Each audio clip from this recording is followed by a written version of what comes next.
The internet has provided countless opportunities, from sharing personal moments to connecting with people around the whole fucking world. However, with the rise of social media, also came a new breed of criminals who use the anonymity of the internet or its accessibility to do a bunch of fucked up, heinous crimes.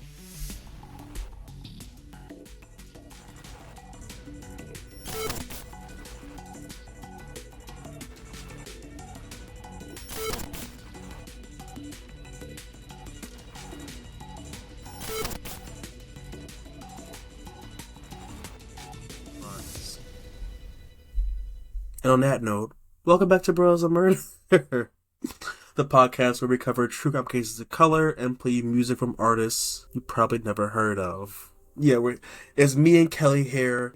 Hell yeah. to bring you some big sads. But before we get into the episode, just make sure you subscribe to wherever you're listening to this or watching this, and leave a comment or review, because, that helps us out. And if you want some ad-free, easy listening, check out the Patreon.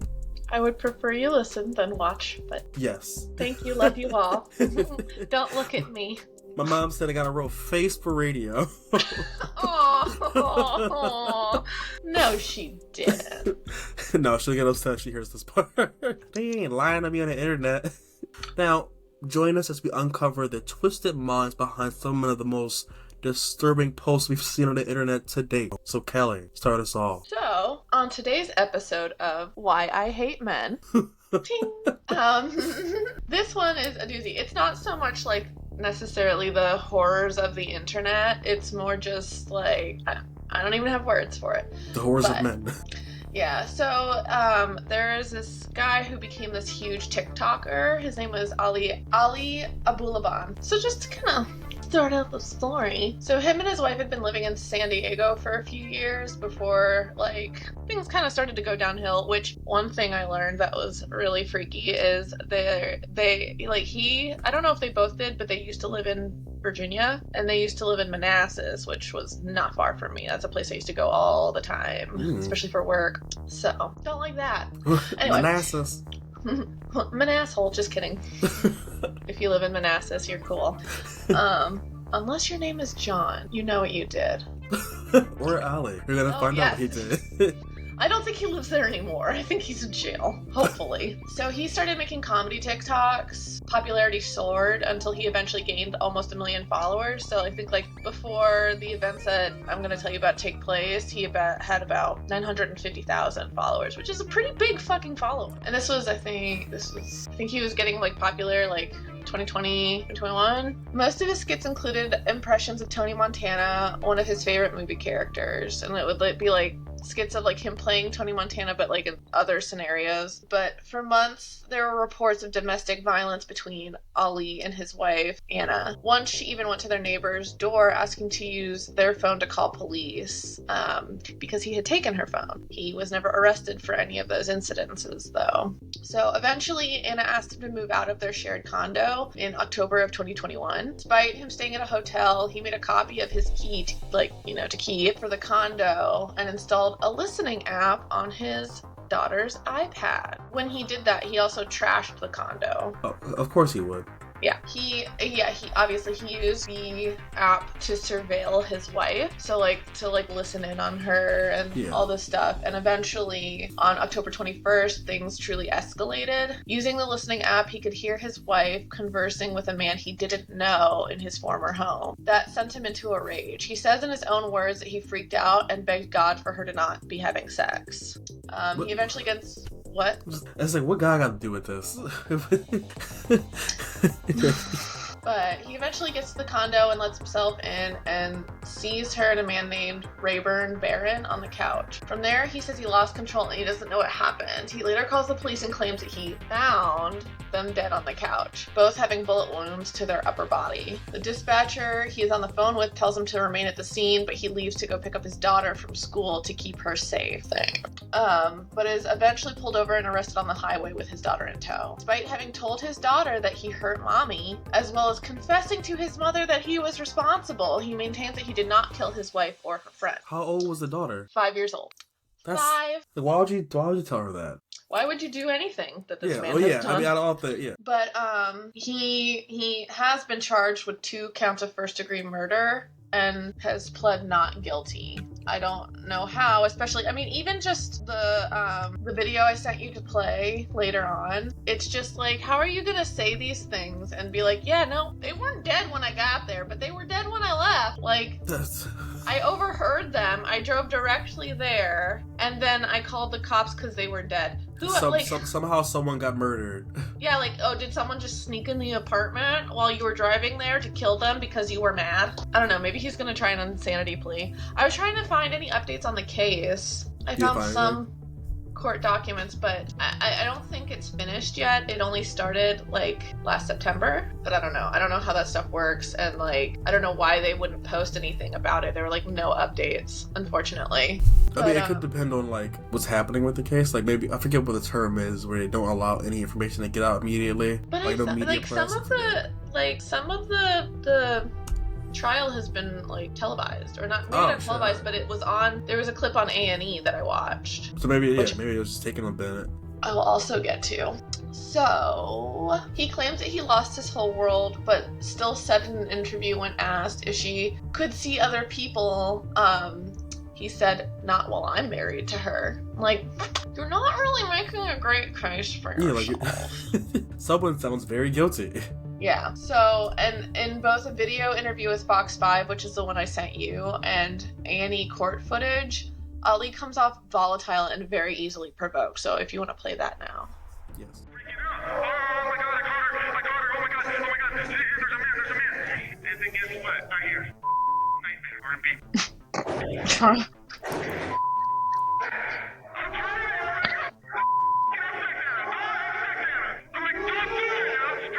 As you're driving to the apartment. What happens when you get to the apartment? I go up and I see them. What did you think? What did you think? There was nothing. I didn't see that. I don't know. It was a blur. And I felt like I was on the passenger seat of my own body. And to see her kissing Ray on my couch with his feet on my table with my sleep. I'm running my apartment, my life in the house that my daughter sleeps in on the furniture that I put together. How do you expect a man to feel? What the fuck, bro? And the Oscar goes to. I can want tell to become an actor, so. I can tell he's a TikTok comedian because the acting is on point. Well, like the hand shaking with the phone, like, come on. I love how he's like trying to make like he sound like he's crying, but not a tear was shed. Alligator tears. Oh, my furniture, my IKEA furniture. Well, that's the shit that kills me too. How dare she have a relationship? I mean, and that's the thing. They never even confirmed that she was dating this guy. They just said that they were friends. Yeah. So, like, but even if she was in the middle of fucking that dude, it's none of your fucking business. You've moved out. You're abusive. He cheated on her. He had been cheating on her. It's like, I don't understand why you seem to think that. I mean, I don't know. All of that shit's psychotic. I can definitely see him trying to do the whole insanity play. It looks like he's trying to play up like he just went into a blind rage. It was like, that might have happened, but you still are aware of what you did, and they shouldn't have done it. Yeah, oh my god. And in the clip of him, like, in the courtroom, he starts, like, fucking sobbing, yelling, and at one point, like, he was, like, doing the, oh, boo-hoo, I lost my whole family, and and her family members are sitting in the back. They're like, dude, go fuck yourself. And they were asked to leave after that. But, like, I mean, yeah, it's like, how fucking insulting. You lost your family because you took them away. What you did. Yeah.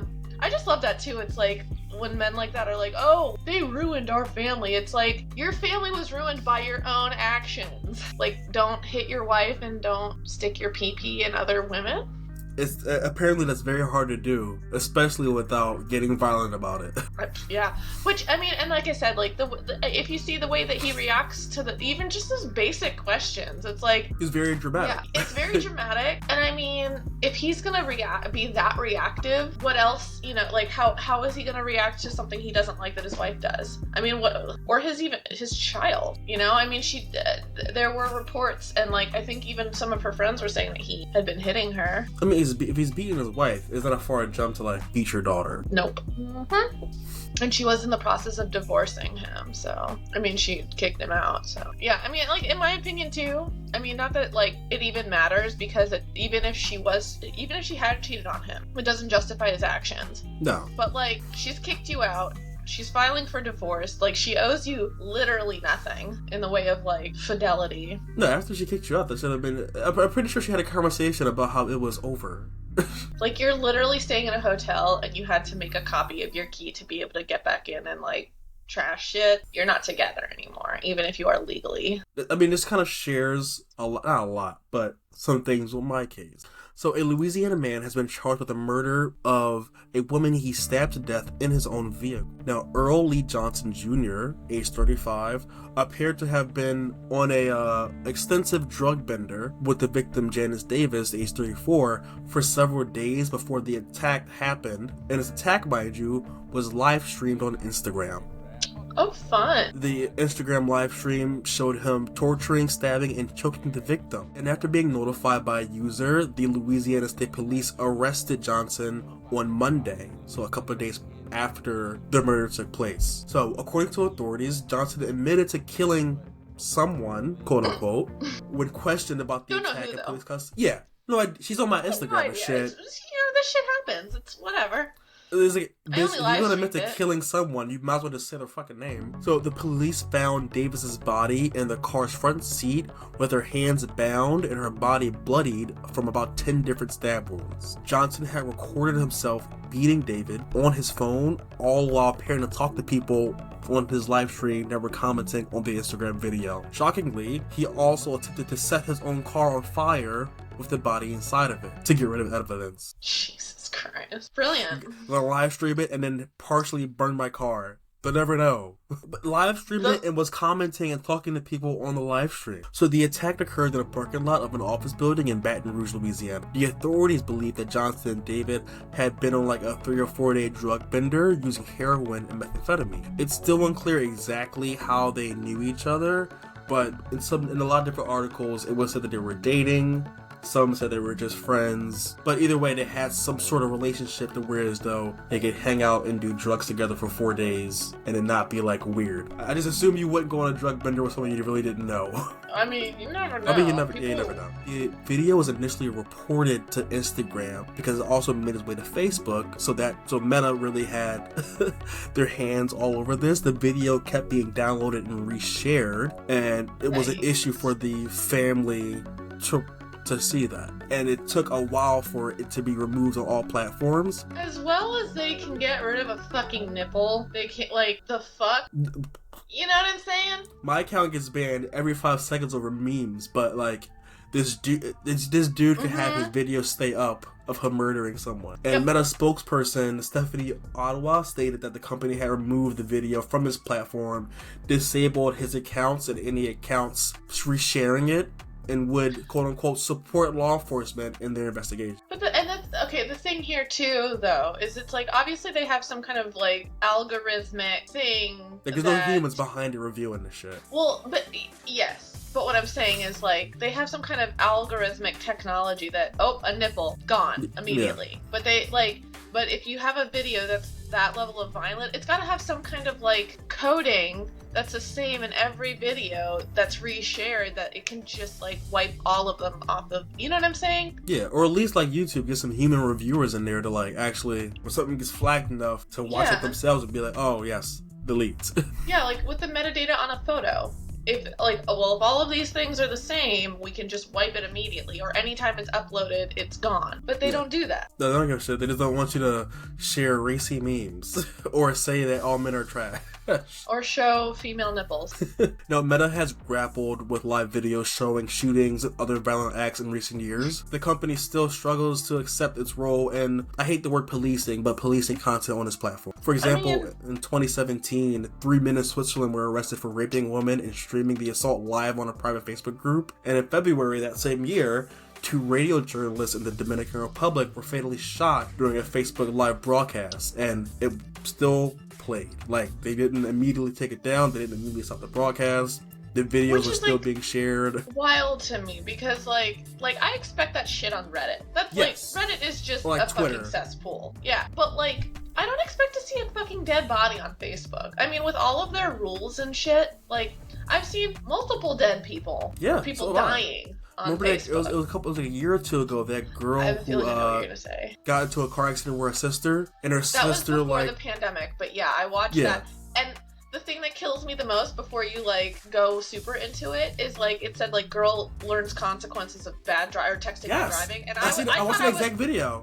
yeah, I thought it was like, oh, she's just gonna get into a fender bender. Yeah, she I'm got like, pulled nah, over by the whatever. cops or something, and then it's like no. That was traumatizing. I'm thinking like, oh, maybe she's getting pulled over or she hit a curb. Exactly. Then just fucking see a dead body in a caved-in face. I'm like, That's the thing. I'll never get that image out of my mind because it It's was seared like into her my memory. sister's head was just cracked down the middle like a fucking watermelon. it's like was seared like- into my brain still.